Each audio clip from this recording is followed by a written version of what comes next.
Hello, welcome back to the reading studio. Mr. LP here, and today we have a book called The Dark at the Top of the Stairs to continue with our Halloween themed books. So let's get reading. It's called The Dark at the Top of the Stairs by Sam McBratney, illustrated by Ivan Bates. There once was a wise old mouse who lived with his young mice in the corner of a cellar.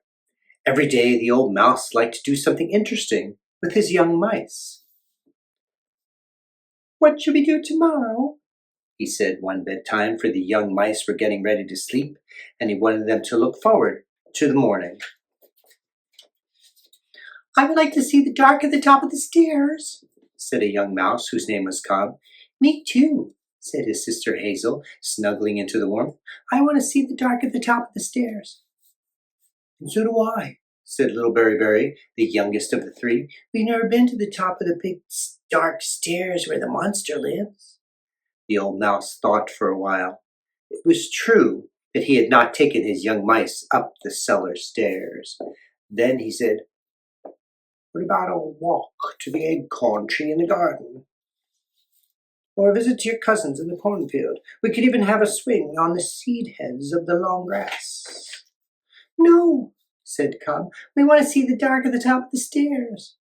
"Or we'll climb up there on our own," said Hazel. "And see the monster by ourselves," cried little Berry. The old mouse nodded as he made his young mice comfortable in their bed. "Very well, then.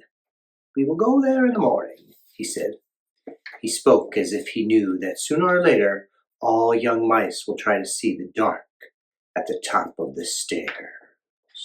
In the morning, as the early sunshine lit up the cobwebs in the corners of the cellar windows, they set out on their journey. "Let's not talk about the monster," whispered Cobb on the third step up. "I won't mention it." "If you don't mention it," whispered Hazel. "I won't talk about the monster either," laughed little Berry, who hadn't learned how to whisper yet. After 7 steps, they stopped once more. There was excitement in their eyes, and the young mice hardly dared to look up, for they were closer now than they had ever been to the dark at the top of the stairs. "I wonder if it's really real," whispered Cobb. "You said you wouldn't talk about it," whispered Hazel.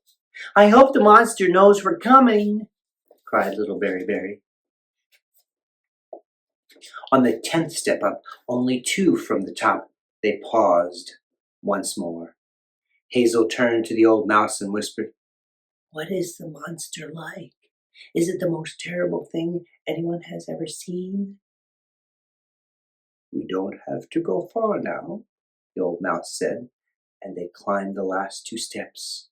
After him came Hazel and Cobb, and finally little Berry, who said, "I don't see any monster at the top of the stairs." Then something happened. The young mice crept into a crack of light. Then they saw a monster shadow move toward them as smoothly as a cloud, and something breathed out softly one strange word. "Meow!"